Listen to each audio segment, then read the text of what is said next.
How did you get into gospel music, and what has been your experience so far? Thank you so much for the question. It's an honor to be here. Growing up in Kabbalah West, Kaduna State, if you are familiar with a place as such, you would understand it's like diamond coming from a dirt, here. So it was quite really challenging, trying to do gospel music from that part. I didn't even know that, there was anything like gospel or secular. When I started doing music, I was listening to Kendrick Lamar, Jay-Z, just listening to music and all of that until, grew to just understand, there's faith, and there's a message that you can pass through, music. My first concert was in 2017. I did that in the kitchen. Yeah, I had like 50 people, about 80 people. My first concert. I don't know who sent me, but I had to ticket it. A day to the event, there was no money to pay the DJ. There was a guy, my friend, his name is Conker. His dad gave him money to buy a laptop.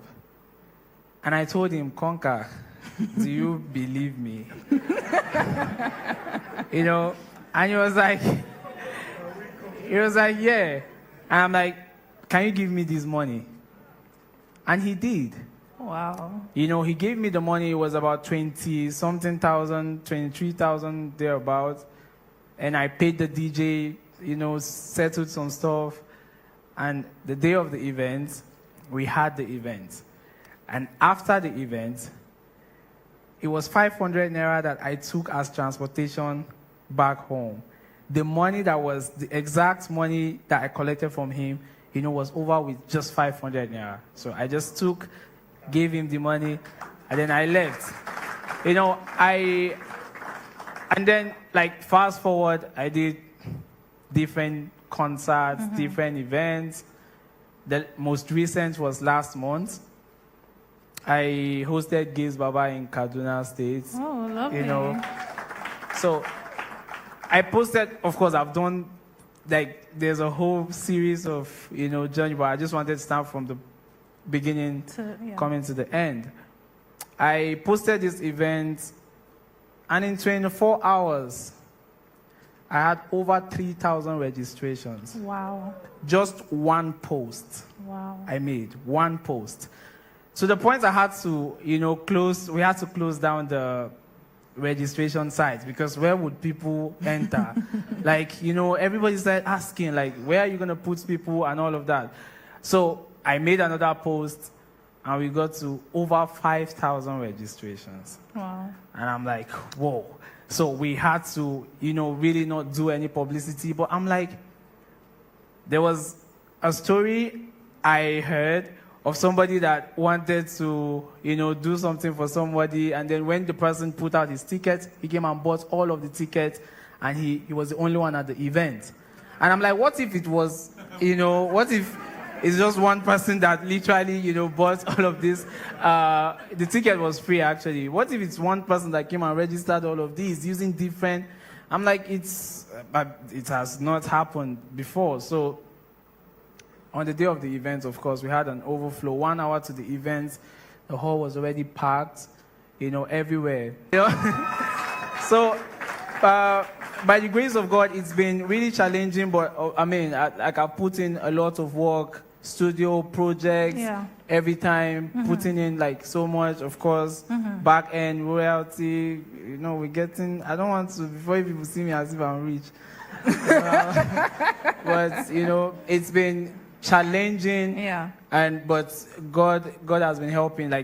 You have to just be persistent, and you just have to believe in yourself. When I started my first song, I paid 2,000 naira. When the guy saw me, he was like, where did you get 2,000 naira from? That was back then in 2014, 13.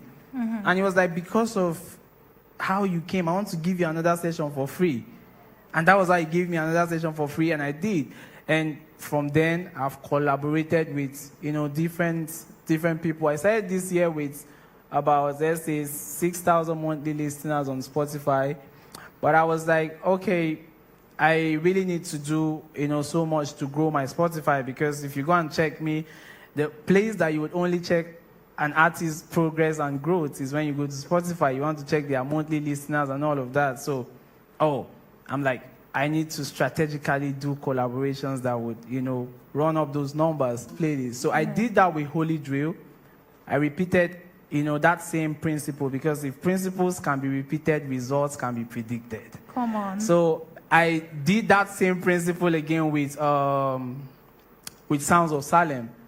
We did that. We did another song again. And, now I am over 40,000 monthly listeners. Wow. And, we still have like a lot of projects, coming and stuff. So there's a whole lot.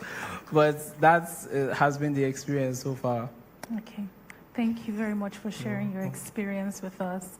I'm just going to ask this question. What advice do you have for anyone that wants to get into gospel music, especially as regards monetizing their work? So, there's a whole lot of misconception about monetizing, whether you should charge or you shouldn't charge, as a gospel artist. You don't really have to charge. Trust me. If you're inviting me, you will do a background check on me. You will know. You don't have to put a price tag, or you don't have to. People, when you create value, it attracts, the monetization part. Thank you very much, Gad. You've underscored very important points about honing your craft and, pushing out value. The monetization will come. Well, you're a star. Most people came here because of you. Enough talk. Show us what you've got. Okay. Amen. Amen. So I just want to share like a piece. I just hope, it inspires you at the end of the day. So, when nails grow long, we cut it and not the fingers. Sometimes my feelings make me feel to pull the trigger on my head and blow it off. Nobody cares about me. Ready to change for some change, lady, what I be thinking. Nobody is perfect, man. We all fall at times, depending all on grace. The shame we despise. Why be the one to shoot me instead of bulletproof? We lose when we choose. Why not catch me when I'm falling? Everybody got his life. That's a silly excuse. Our size not the same. We can't wear the same shoes. Some fat, some slim. Some taller, some short. So much is needed from us. How comes we give them few? Success is like a ladder, one step to another. When patience with the strength and labor, we're pushing harder. If only together we go through the storm, we go conquer. Unlike Cain, we got to be our own brother's keeper. It's only one goal I'm trying to score. Why are you trying to be the keeper? Why isn't above limit grace making me to keep up? They say I'm going to stop, but man, I never day now. I started doing small at the place where I day now. See, you say that you like me, but don't show me love. Savage. Listen, you talk about me to people instead of God. Savage. See, you got your own plank while you pointing my dust. Savage. But we write off wrongs just to right wrongs. When others see others ahead of them, they start hating you ahead of them. Your back is what they see, so they stop. Forgetting that life has so many pathways to success. Yours never be mine. Mine never be yours. We might meet at the junction, but that shouldn't be bust up. We all got dreams and purpose. We got to focus. Helping one another to achieve them, and that's success. Not praying for one to fall so we can rise above them. I give deaf ears to people who talk against me. I got friends and family who always praying for me. Even when I do wrong, I still turn and do the right thing. Though sometimes it pains and tears in my EYEs. We got our own differences when misunderstanding comes. Really understand. So many times they thought I've been losing. I do the opposite. I'm like time, nothing can ever stop me. Life is not fair. Watch me, I'ma bleach it. See, you say that you like me, but don't show me love.